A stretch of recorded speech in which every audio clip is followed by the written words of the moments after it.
अनन्याश्चिन्तयन्तो मां ये जनाः पर्युपासते तेषां नित्याभियुक्तानां योगक्षेमं वहाम्यहम्.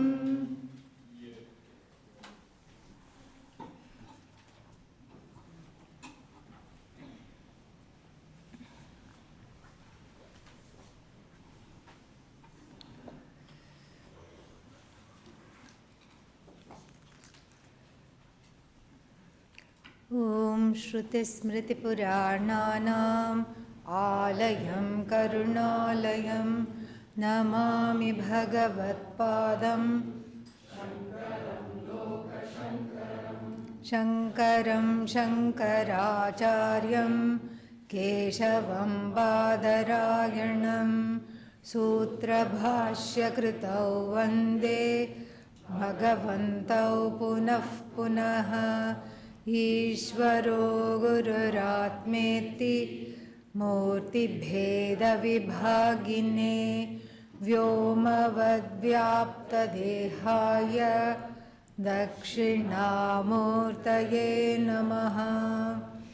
ॐ सहना भवतु सहनौ भुनक्तु सह वीर्यं करवावहै तेजस्विनावधीतमस्तु मा विद्विषावहै. ॐ शान्ति शान्ति शान्तिः. The last topic in the 9th chapter has to do with the concept of atonement and redemption. This is a very interesting topic and very pertinent also, because in every religious tradition the question of atonement and all that is there, and the value of atonement is also given, this prayashchitta karma and all that. And so here the question arises. This is from the standpoint of Veda. Veda gives a lot of prayashchitta karmas, mechanisms for atoning whenever one has transgressed or crossed over dharma. Crossed over means ullanghanam, done something adharmic. So that is not so much our point here in this discussion, but our point is somebody who is what? Who has done wrong, are they also Brahman or not? That is the discussion. So, can they, so first thing, is the wrongdoer Brahman or not? Yes, wrongdoer is also Brahman, right doer is also Brahman. Adharmic person is not outside of Brahman, because Brahman is that which transcends the good and the bad, and it transcends everything. And it's beyond that, which we call good, and it's not confined to only being good. And same thing with Ishvara, Brahman, same thing. Because if we make a assumption, all God is good, this is something we find in some traditions, God is good, then having boxed themselves inside this kind of a concept, the theologians have a very hard time explaining hunger, world hunger, poverty, crime, and all these things. So many things they have a hard time explaining. They have a hard time explaining the existence of the pickpocket. So if God is good, why does this God allow pickpockets to come and pick my pocket? There is no explanation for that in this particular theology. It's a theology that has put itself in a nice cage. And so here we have a very sophisticated understanding of Ishvara.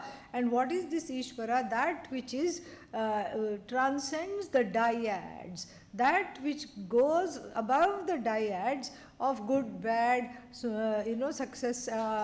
successful, unsuccessful, and dharmic, adharmic, all these things, because all the dyads are in which realm? They are in the realm of vyavaharika.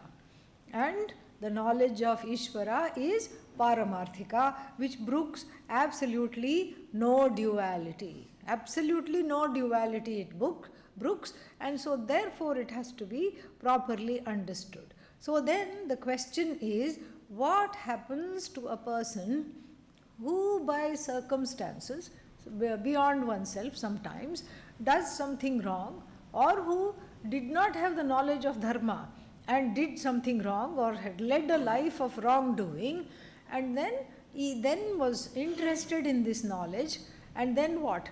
Did a lot of atonement. This is very important. Did a lot of atonement, and then can this knowledge, can this person be ready for Brahman knowledge also? Will that happen? What is your guess? Yes. Yes, definitely. Because here the Shastra is very beautiful. Vedanta always makes a difference between the person and the conduct. So if you call somebody, just like I did, pickpocket, that means what? You know the person by the conduct, the occupation. So pickpocket means the picker of pockets. Is this person pickpocketing even in sleep? No. While they are eating, they are not picking pockets. While they are going for a walk, well, maybe, we don't know. So this pickpocket, the point is not picking the pocket all the time. And to call this person pickpocket, what are we doing? We are going into the mass mentality of conflating the behavior and the person together. Together you are conflating the person with the behavior, and then this makes it very difficult for such a person to rehabilitate themselves, and for us also to rehabilitate ourselves from this kind of notions. And this is what the last topic of the 9th chapter so beautifully does. We may not have time to look at all the verses, or any of them for that matter, but this discussion nonetheless is important. Bhagavan says that apiched suduracharah papebhyah papakrittamaha. So if supposing somebody is there who is done so many wrong things, out of all the wrong things that one can do, one has done the wrongest thing possible. Still, from the standpoint of this knowledge, we can separate the Brahman, Brahman from the conduct. The conduct belongs to the Jiva. Well, the truth of the Jiva is what? Unaffected Brahman. And so, therefore, redemption is possible through this knowledge, because we saw already in the 5th chapter, Nahi jnanena sadrisham pavitramiha vidyate. There is nothing more purifying than this knowledge. And also, one more quotation, Sarvam something, everything, bhasmasat kurute. What is that? Bhasmasat kurute. Jnanagni sarvam bhasmasat kurute.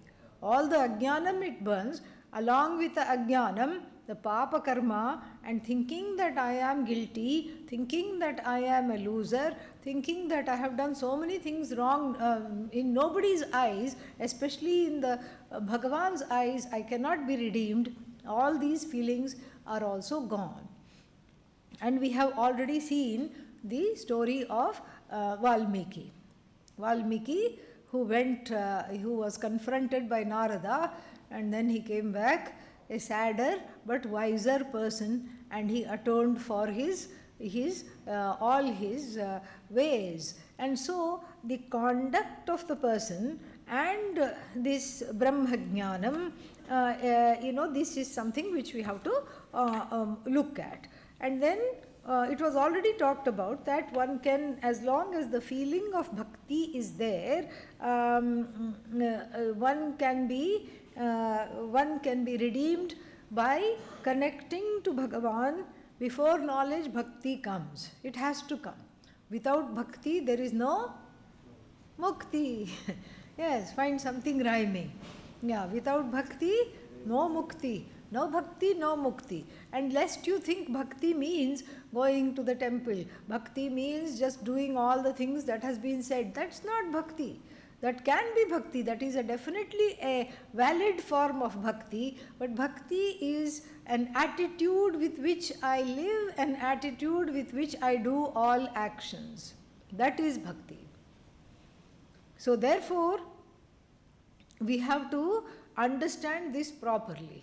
That this bhakti, in the sense of understanding Ishvara correctly, not as somebody who is dispensing karma phala, somebody above me, somebody who is hierarchically positioned, but that Ishvara is myself alone, that kind of ananya bhakti which was just talked about in the class yesterday, and this kind of an ananya bhakti is what is discussed here as an antidote to all the wrongdoings. So the wrongdoings of the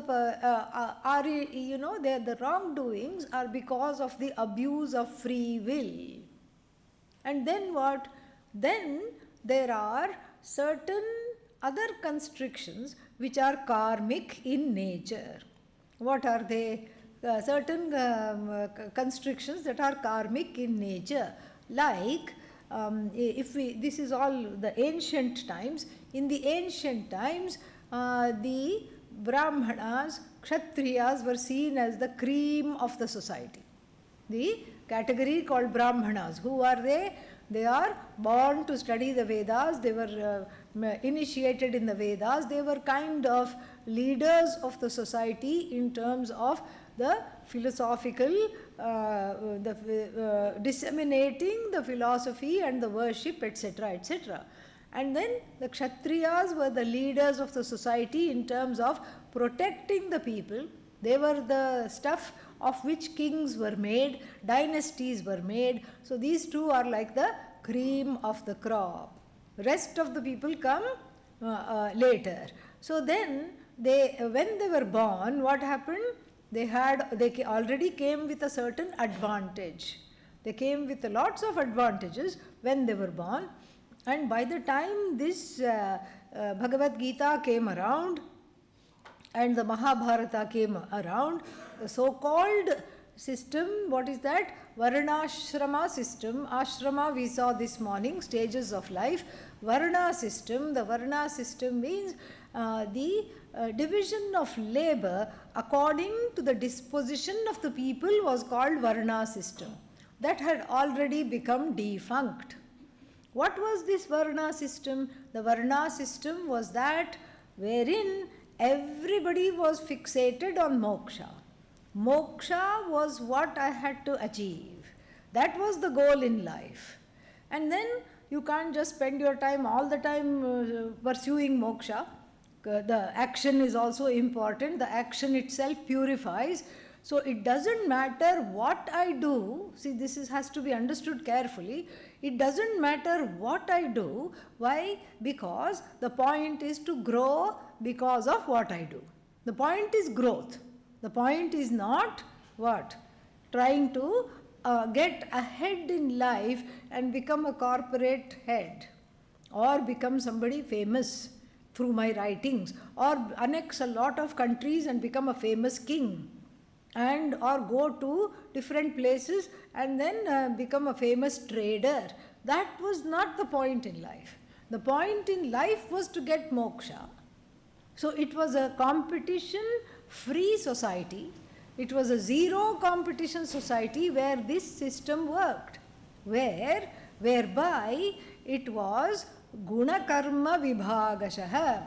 The 4th chapter mentions this. It was a division of labor based on the disposition of the people and then the occupation of the people. It was not based on birth. Later on what happened is that it became based on birth. The son of the Brahmana was automatically a Brahmana, but in the early days of this Varna system, we see a lot of lateral movements because it was based on one's behavior, and then everybody had to grow into becoming a Brahmana, Guna Brahmana. not necessarily karmataha brahmana, but guna brahmana. According to one's disposition, brahmana means sattvic. Sattvic. So out of the three gunas, sattva, rajas, tamas. So what are the combinations possible? There are a few combinations possible. Sattva, predominant, and then rajas only has to come. Rajas and tamas. And then what? The next one?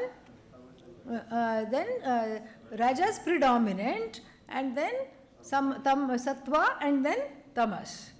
And then tamas predominant, then rajas cannot come next. Sattva cannot come next, and then rajas and tamas.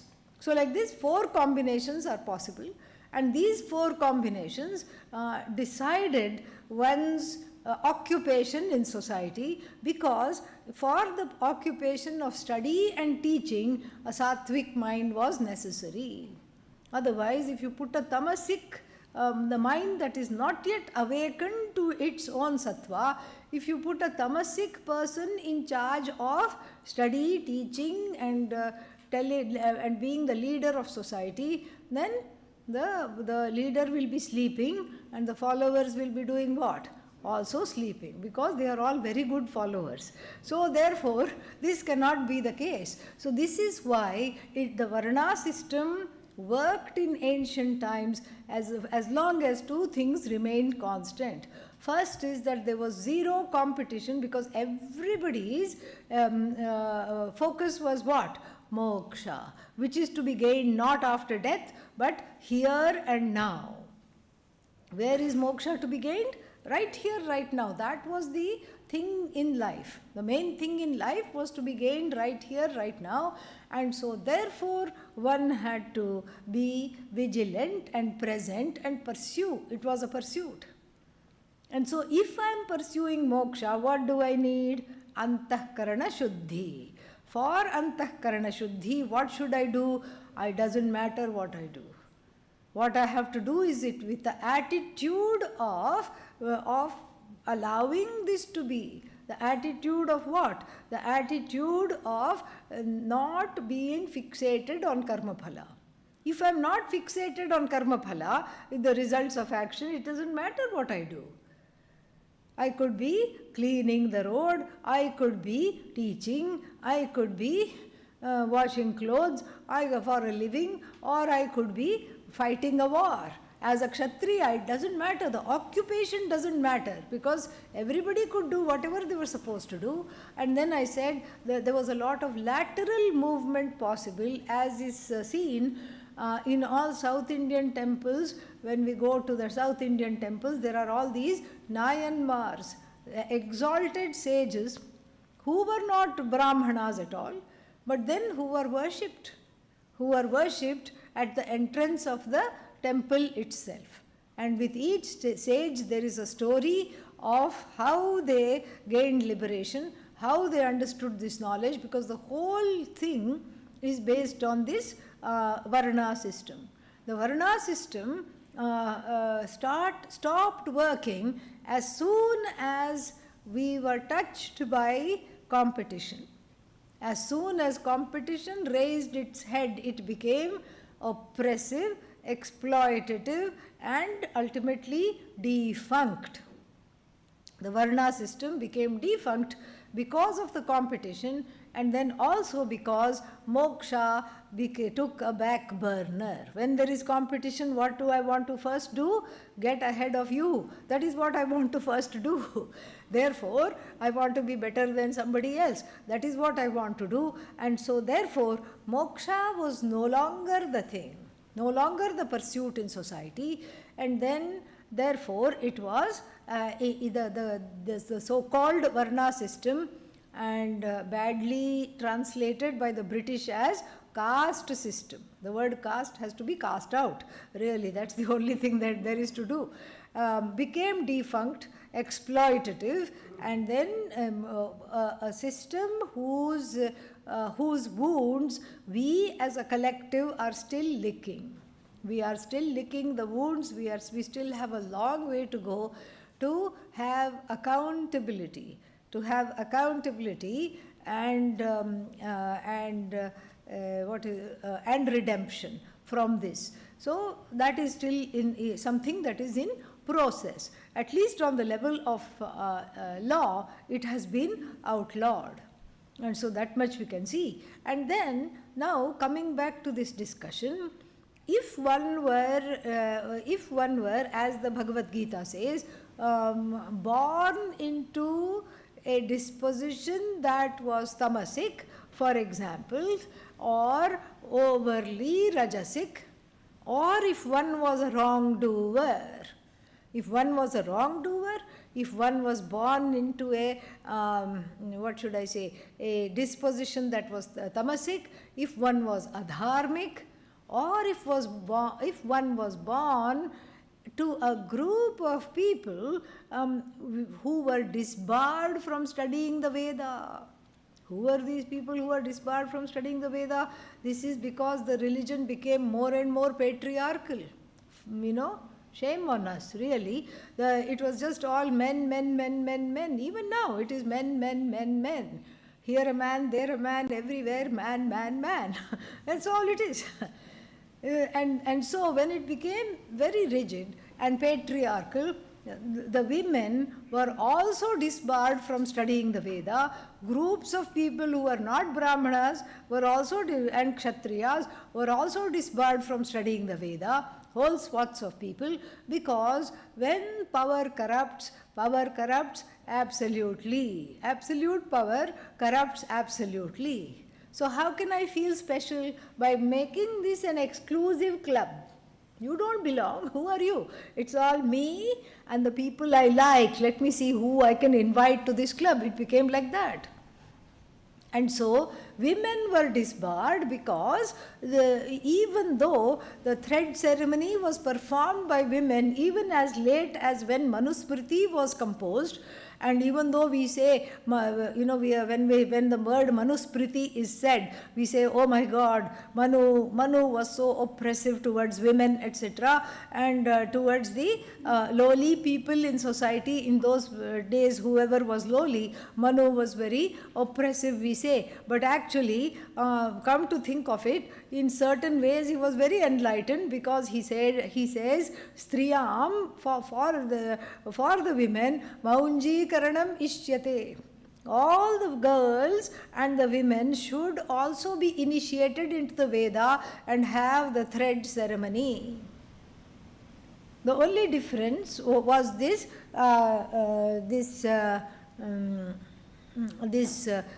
ancient practice whereby the girls were also initiated into the Veda, as well as the boy children. What was the difference? The boys were allowed to go outside the house and beg the boy Veda students, the baby brahmacharis at age 8 or 9 or 10. They were initiated. They were allowed to go outside and beg for their food, and the girls would only go to their house and their relatives' houses for safety's sake. So that things like kidnapping, abduction, and any other kinds of horrible things should not happen. So the girls who were initiated only were to go to the house of trusted relatives to get their food, and not at large. That was the only difference. So then, after reaching adult age and going through the going through the Gurukula education for 12 years in the ancient India, the girls and the boys had to make a choice. They could either continue as brahmacharis, and they say, we have done a lot of pariksha of all the lokas and we don't find anything. We find all the lokas are driving us loco, and then we don't find anything of value there, and so we would like to continue on this and study Vedanta. That option was given to the girls, and we find Gargi is there. We find Sulabha, another sannyasini whose name is taken at the time of doing Tarpanam. And so like this, we find that there were yoginis and sannyasinis in ancient India, and then what? Like there were sannyasis and yogis also in ancient India. When it became very, very rigid, what happened was that they started to say women should not chant Gayatri mantra. Gayatri mantra is what is given in the initiation to the Vedas. If you are not allowed to chant Gayatri mantra, that means what? You cannot be initiated. Women should not chant Om. Women should certainly not chant Rudram. Okay, what else should I have? What else should I put on my list? Yeah, everything. Yeah. And then people make the mistake. They say, I have learnt Purusha Suktam and now I want to learn Stri Suktam. It is not Stri Suktam, it is Shri Suktam. Okay? Yeah. People are crazy. Yeah, Stri means woman. So they say Purusha means man. Purusha does not mean man. Purusha means Bhagavan. Sarvan Purayati iti, that which fills up everything.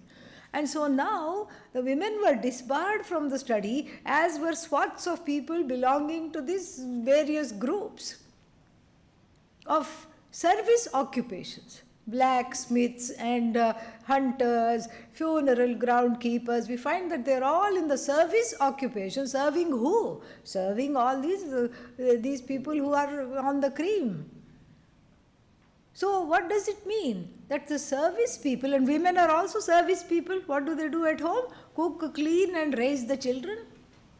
And so what does it mean? That service people are disbarred from chanting Gayatri mantra, Om and Rudram. That means there must be something special about the Gayatri mantra, about Om and about Rudram.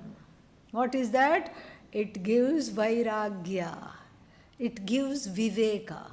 You keep chanting Rudram, it is magic. It is really, it is absolute magic. It's absolute and total magic. You say, I don't know the meaning, what am I going up and down, Namo Namaha and Vo Namaha. I keep going like this. And then what does it mean? Doesn't matter. Keep chanting and you will get both Viveka and Vairagya. What will happen if women get Viveka and Vairagya? The first thing they'll question is this division of labor. Okay? And what will they say? I am off, you're on your own. Why should I take care of the children? You also take care of the children. It's as much your child, not my child, not only my child. I need to go meditate. Where is my Kamandalu? I'm off to the Himalayas. Bye. That's all. Never understood why they say bye like that, but I'm just following the modern lingo. So this is what it is. Talk to the hand, I'm off. This is what the women would do. And if the service class of people, the blacksmiths and the chariot repairers and all the people also started to chant Om, Om, Om, Om Namo Bhagavate Rudraya, what would happen? They too would say, what am I doing here? Why? I'm qualified for Vedanta. And then what will I do? I will put some vibhuti on the forehead, on the neck, on the chest, on the forearms, on the lower arms, everywhere. Looking like a zebra. And then I will present myself to the teacher. I'll present myself to the teacher and say, Adhihi Bhagavo Brahma. Okay, if one person does that, okay, fine. We will ordain him a Nayanmar, a wonderful sage, and then make his statue, worship in the temple. But if en masse everybody does that, what will happen to the division of labor? Yeah, there will be chaos. There will be rebellion. And then what? The people who are in the upper crust cannot handle that. Upper crust cannot handle the rebellion, and so what happened? The service class of people, including women, became fodder for this, for the continuation of this kind of an oppressive system. And so one may be disbarred from studying the Veda because of one's own wrongdoing. One doesn't have the desire to study the Veda because one is only looking at people's pockets. What did they bring? What did they bring? When are they going to go into Samadhi so that I can help myself? This is what one is thinking. So one is not qualified to study Vedanta because of this, or one is not qualified to study Vedanta because one has been kept away due to what? Due to these kinds of things. So therefore, the Bhagavad Gita makes these wonderful things of redemption. Let us chant these 3 verses, 30 to 32. Api chet suduracharah bhajate mam ananya bhag साधुरेव समन्तव्यः सम्यग् व्यवसितो हि सः क्षिप्रं भवति धर्मात्मा शश्वच्छान्तिं निगच्छति कौन्तेय प्रतिजानीहि मे भक्तः प्रणश्यति मां हि पार्थव्यपाश्रित्य येऽपि स्युः पापयोनयः स्त्रियो वैश्या तथा शूद्राः तेऽपि यान्ति पराङ्गतिम्. Yeah. So, api chet, it means if somebody is there who is what? Suduracharah, very interesting word. Acharah, conduct. Dus plus acharah, bad conduct. Su means very good. Very good bad conduct means what? Very well entrenched bad conduct. Somebody, very interesting way of putting this. So, very, very nicely, the one who has bad conduct, well entrenched bad conduct, the one who has suduracharah apichet. Somebody is like that. And what do? They seek me. They seek me as the truth of themselves, coming to know the error of their ways. Even at the last minute of their lives, they are repentant because they understand the pain that they have inflicted on others for no reason at all. The pain that they have inflicted on many other souls for just their own gratification, their own wrongdoing. And they are they seek redemption from their actions and seek me as for Sharanagati. How do you say Sharanagati? Refuge. Seek refuge in me as the cause of the universe. That person should be seen as a sadhu. Very difficult for us to do that. We will always see such a person as a pickpocket. But really, once redeemed, the person is a sadhu because that person has made a complete transformation and has worked hard to understand the error of their ways. Sadhureva mantavyah. Why? Because the samyak vyavasitaha, his mind or her mind has clear buddhi of not wanting to go back. This is very comforting to hear. And the next verse also is very comforting to hear. It has the last line, Name bhaktaha pranashyati. My devotee never comes to a wrong end, is never destroyed. My devotee means the one who has understood that I am not separate from her or him, or seeks to eradicate the separation, even though the knowledge may not fully be there, and then by acknowledging me as the truth of themselves, they will never come to a terrible end, they will never be destroyed. And we have beautiful examples, like in Draupadi. Who was Draupadi?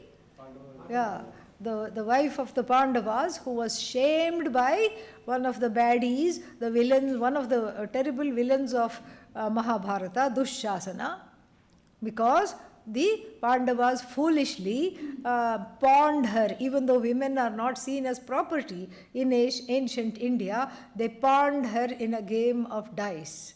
And then after that, the Dushasana said, hey, we own her, we can do whatever we want with her. And in a complete assembly, in a huge assembly, brought her to the front of the assembly and started to disrobe her, remove her sari. And then these Pandavas looked helplessly on because they were all supposedly dharmic. Not dharmic enough to not pawn the wife. They were not, that time where was the dharma? Taking a nap, I suppose, snoring. But then after that they were like, okay, she doesn't really belong to us and we can't do anything. They just sat down like that. And she just says some very scathing words to them. You should really read. She derides and curses all of them, and she says that, all of you are not worth being called husbands. Really, you're not. What should the husband do? They should be on my side. And here none of you are on my side. And then she said, Krishna, are you going to let this travesty happen? And what does he do? He just makes her wear endless saris. Dushasana removes one sari, again she is clothed in an even more gorgeous sari. And he says, and again he removes 300 saris he removes. And then he is exhausted, he has repetitive stress injury on both the shoulders. He is looking for a chiropractor, he is looking for a physiotherapist, he is so sad. And then he says, I give up. This is what it is. So, Name bhaktaha pranashyati. We have seen this like this in many, many stories, that the one who discovers in themselves that connection to Bhagavan, even as a devotee, is never destroyed. What to talk of the Vedantin who is understanding that I am none other than Bhagavan. And then before Name Bhakta Pranashyati, what is said is also very important, because through this atonement, what happens? Kshipram bhavati dharmatma. Quickly they take to a life of dharma. They become one whose mind is in conformity to dharma. And then as a result, they are free from conflict. That is the Shashvat Chanti, relative peace they get. They are free from conflict. Why? Because wherever there is dharma, there is Bhagavan. Dharma is not a mandate of Bhagavan, but a manifestation of Bhagavan. So, yatra dharmaha, tatra Ishvaraha. Ishvara's presence is as in the form of dharma. If I conform to dharma, what am I doing? Being close to Ishvara. There is no conflict in the heart because I know I have done the correct thing. Very beautiful it is. And then one more assurance is given in 32. What does Bhagavan say? Mam hi partha vyapashritya. Taking refuge in me alone, yepi syuhu papayonayaha. Papayonayaha means families given to adharma. Families given to adharma means what? Family of mafia. Yes. If a child is born to mafia boss, so what choice did the child have? No choice. Some prarabdha karma we can say, but then the child is born to mafia parents who do serial killing for a living. This is what they do. Or the child is born to the hitman who has sold his soul to the mafia mafia people. So like this, if the child is born to this kind of a family, robbers, looters and all these kinds of improper conduct, it doesn't have a choice. What does it do in the beginning? It too becomes like them. In fact, it is socialized to be like them. And we see this even in the roads of the big metros in India. Very cruel clique of people who maim small children and put them out on the street. A missing arm, missing leg, and they say, beg and bring all the money to me. So you think you are feeling sorry for the child and giving the child, but actually it doesn't have the, it is not taking it to its family, and even if there is a family, it's kind of a family which is very cruel and exploiting the small child. So this is what it is. So these are all what are called Papa Yonis, meaning through no fault of their own, because of some force of karma, prarabdha karma, they are born into these kinds of families, and initially they may not have a choice how to make their living, because that's all they know. That's all they know, and they are initiated into a life of, pickpocketing. They are sent to pick the pockets, and they are sent again and again for larger and larger jobs, and this is what is validated, this is all they know. But then dharma is there in the heart. Dharma is the guru. Dharma doesn't have to be taught, it's already there. And this person who then regains their senses, looking around the world, oh my God, I don't have to continue this. What am I doing? Who uses the free will to go against the tide of the socialization, to go against the approval of the family, or voluntarily surrenders to the authorities and says, I have done all these things. Please rehabilitate me. And then those who voluntarily surrender because of all the wrongdoings are given a much lighter punishment, sometimes just probation. Okay, go do this, sometimes community service, all these things. So the ones who rehabilitate themselves, how did they do that? Because they connected themselves to dharma, and connecting themselves to dharma, they got connected to Bhagavan, because dharma is what? Bhagavan. Dharma is Ishvara.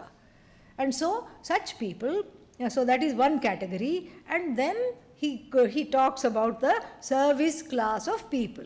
Striyaha. The Striyaha, he doesn't say Striya is Papa Yonayaha. Please see these two as two different things, okay? This verse gets a lot of people into trouble and puts people off because of the wrong reading of it. So Striyaha, Vaishyaha, traders, Shudraha, service class, Tepi yanti param gatim. Why? Through no fault of their own, they are born as a woman. What can you do if you are born as a woman? You can do a lot of things actually, but here we are talking of being the circumstances that dictate you will not study Veda. Is Vedanta part of Veda or not? Say yes, so we can move on. What is this? Vedanta is part of Veda or not? Yes. Wake up. So if you can't study the Veda, can you study Vedanta? No. For what? Just because of being born in a body of a person who is sweeping the road? Just because of being born in the body of a funeral groundskeeper? Just because of being born in the body of a woman? Why should there be this disbarment? Bhagavan cuts that out and says, Tepi yanti param gatim. All of them get moksha. Who are the classes of people? 4 kinds of people are talked about. Actually 2 kinds you can say. The broad distinction is 2 kinds. One is those who are born to families of improper conduct, and because of that they have also become ones of improper conduct. They have also flouted dharma, and so that is one category of people. Another category of people is those who are born to upadhis, born in upadhis that cannot study the Veda, and therefore also Vedanta. So both these kinds of people, as long as they understand, first group of people, as long as they understand the error of their ways, they are redeemed, and they can also study Vedanta and get moksha. And the second group of people, the service class of people, also can get moksha once they pursue Vedanta. And to pursue Vedanta, what do they have to do? Take recourse to me. And what will I do? I will pave the way by dissolving all the obstacles, like it was done for Mirabai. What she sings?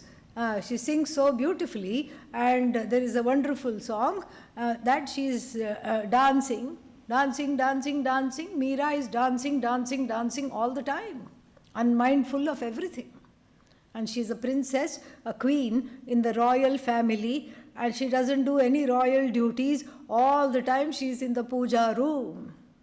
And the brother-in-law says, she's better dead. Why should she be alive? She's bringing shame on us. She's dancing in the palace balcony. She's dancing in the palace courtyard. Everybody thinks she's mad. She herself sings, Nachire, Nachire, Nachire, Meera. And then she says, I have forgotten myself and I'm dancing. And then what happened? The brother-in-law, who did not want her to live, the husband was okay, he just left her alone. The king was all right, but the brother-in-law said, let's just kill her. How to do that? Let's get her a nice basket, something like this it looked like, okay? Yeah, something like this. I love it when the show and tell is right there. Yeah, something like this beautiful basket which was, in which lay a lovely garland for what? For her Lord Krishna. So, the brother-in-law sends the garland. What was it? Yes. This is where the rope was really snake. Okay? Yeah. So then he with the compliments from the brother-in-law, the brother of the king is sending you this wonderful garland as a peacekeeping mission. Please accept it, and please pray for us when you put it on the Lord. Snicker, snicker, snicker. Meaning what? As soon as it opens, it will be a hungry, angry cobra, and then what will the cobra do? Cobra will strike and bite, and then dead on the spot. And we'll say, oh, India is full of snakes. Who knows what happened? Sorry, tragic accident ho gaya, nothing we can do. This was the plan. And she was so happy when she said, this is garland, fantastic, this is just what Lord Krishna needs today. And she opened it, don't worry. What happened here? What happened over here? Turned into a garland. That's not part of the show and tell, okay? Yeah. So you have to take my word for it that there is a garland inside. So turned into a garland. Literally, really turned into a garland, and then what? She proceeded to put it on the Lord, and then she just went and gave the brother-in-law a big hug. Thank you so much, you are so wonderful. And here he is perplexed. How come a person bitten by a snake is walking, talking, running, and alas, continuing her mad dancing in the palace courtyard? This is how we have. So one overcomes. Even though the birth circumstances may be difficult. Birth circumstances may be difficult. One is born into the family who doesn't know how to spell V for Veda. Why? Because they are all doing wrong things. Or one is born into a body that customarily has been, for thousands of years, has been disbarred from study of the Vedas. So not only is there ignorance of Veda, but there is hatred of the Vedas, because what I can't have, I don't want. There is misunderstanding, there is hatred, there is fear, all this. Once one is able to come back to Dharma and see dispassionately one's own background, one's own parentage, and make peace with that. The hatred is not from oneself. The hatred is from the inner child, the misunderstanding, the feeling left out, the feeling, oh my God, I'm historically belonging to this group that is left out. And that may have been true, and the effects might still be true, but you also have free will. You also have the choice to follow Dharma. You also have a choice to pursue Vedanta. You also have a choice to become a bhakta by catching hold of Dharma. And therefore, saying this on this wonderful note, the ninth chapter concludes with a lovely verse that is also going to be repeated. And what does it say? Let us chant. Manmana bhava mad bhaktaha madhyaji mam namaskuru mame vaishyasi yuktvaivam atmanam matparayanaha. Therefore, Arjuna, the safest and the best thing you can do is do what verse number 34 says. But before we go into verse number 34, let us conclude this. Om Tat Sat. Iti Srimad Bhagavad Gita Upanishatsu Brahma Vidyayam Yoga Shastre Shri Krishna Arjuna Samvade Raja Vidya Raja Guhya Yogo Nama Navamodhyayaha. Yeah. So, Manmana Bhava, Matmana Bhava means may you be one whose mind is always with me. This is difficult to do, as we have said. First thought, God. Second thought, odd. Okay? G silent. And third thought, back to God. So odd displaces God. Fourth thought, dog. Dog. Fifth thought, God. So dog displaces God. This is not what is meant here. May you be the one for who is always committed to me in everything that you do, in everything that you think of. Whatever you think of, let the very next thought be, that too is Bhagavan, that too is Brahman. And then this will be a wonderful segue to the next chapter, as we shall see. That too is Bhagavan, that too is Brahman. There is nothing other than Bhagavan, there is nothing other than Brahman. This is what one has to. It is the attitude through which I deal with the everyday life. That is what is called Manmana Bhava, Matmanaha Bhava. May your mind be always centered on me. Don't think it is difficult to do, because wherever the mind falls, where does it fall on? Bhagavan. This is what we have to do. You have to Ishwarize the entire universe. Is that a word? Ishwarize? Now it is. Yeah. You have to Ishwarize the whole entire universe, or if you don't like the word Ishwarize, you can Bhagavanize the whole universe. Your choice. Yeah, you can Ishwarize or Bhagavanize. Your choice. Okay? And then you Bhagavanize the whole universe. So wherever the mind falls, then what is there? What obtains is Bhagavan. Oh, I hate that person. That thought is what? Non-separate from Bhagavan. That person who you do not like, non-separate from Bhagavan. All the bugs in the whole universe, all biting things and tormenting things, what are they? Bhagavan. All the bugging people who are people but behave like bugs, constantly annoying. Some of them go, sit near the ear and make a noise. Some of them just come in front of the eyes and swarm the eyes as though the eyes are a piece of fruit. Okay? They are called fruit flies or gnats. Gnats, yeah. Fruit flies are bigger. And then some of them, they don't make any noise because they don't want you to listen to them. They don't want you to hear them coming. Quietly they'll bite and then go away.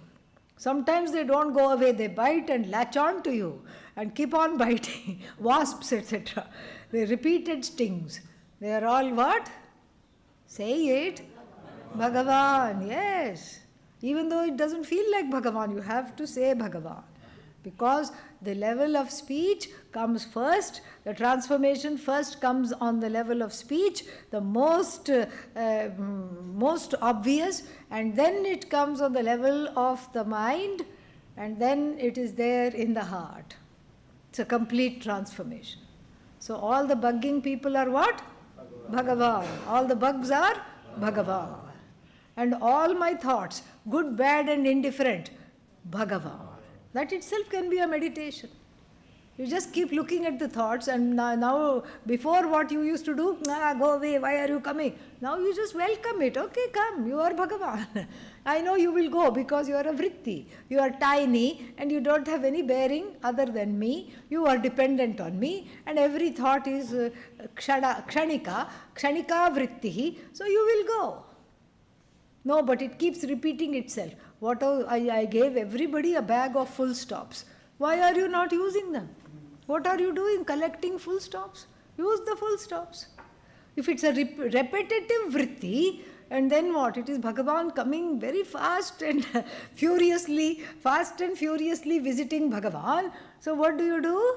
You put a full stop. Take out of the bag. So many full stops are there. Put full stop, full stop, full stop, full stop, full stop, full stop.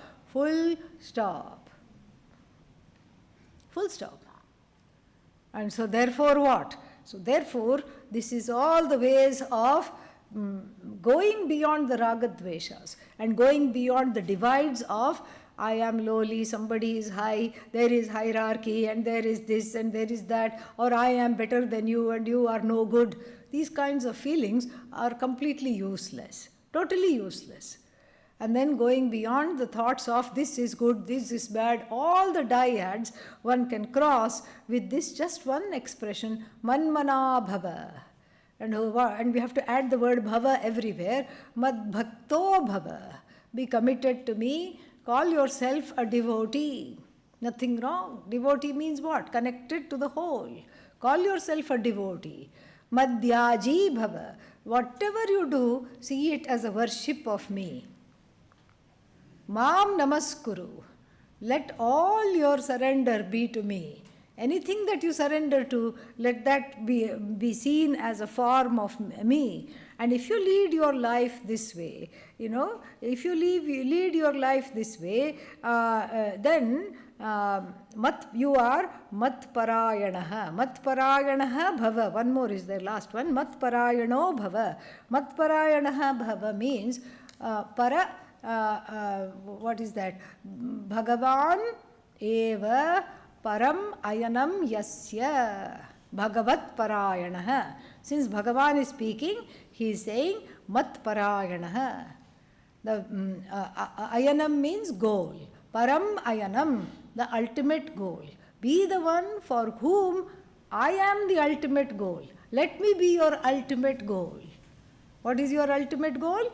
To understand myself as you. So, right now I am in the process of understanding myself as you. I do not know myself as you, but I make this my ultimate goal. And then, if you lead your life this way, there is a promise, Mameva eshyasi, you will gain me alone, nothing other than me. Evam yuktva, evam atmanam yuktva, having prepared yourself this way, Mameva eshyasi. Matparayanaha bhava. And then the next chapter, this concludes the 9th chapter. I'll give a small summary tomorrow, although we have already been seeing the summary. And then the 10th chapter is a very beautiful chapter called Vibhuti Yoga. Vibhuti is not that which you put on the forehead here. Vibhuti means glories. So this chapter discovers and keeps on talking about the glories of Bhagavan and why we need to see the glories of Bhagavan. What do I get out of appreciating Bhagavan's glory? We will see tomorrow. Om Purnamadav Purnamidam Purnat Purnamudachyate Purnasya Purnamadaya Purnamevavashishyate. Om Shanti Shanti Shanti. Harihi Om Shri Gurubhyo Namaha. Harihi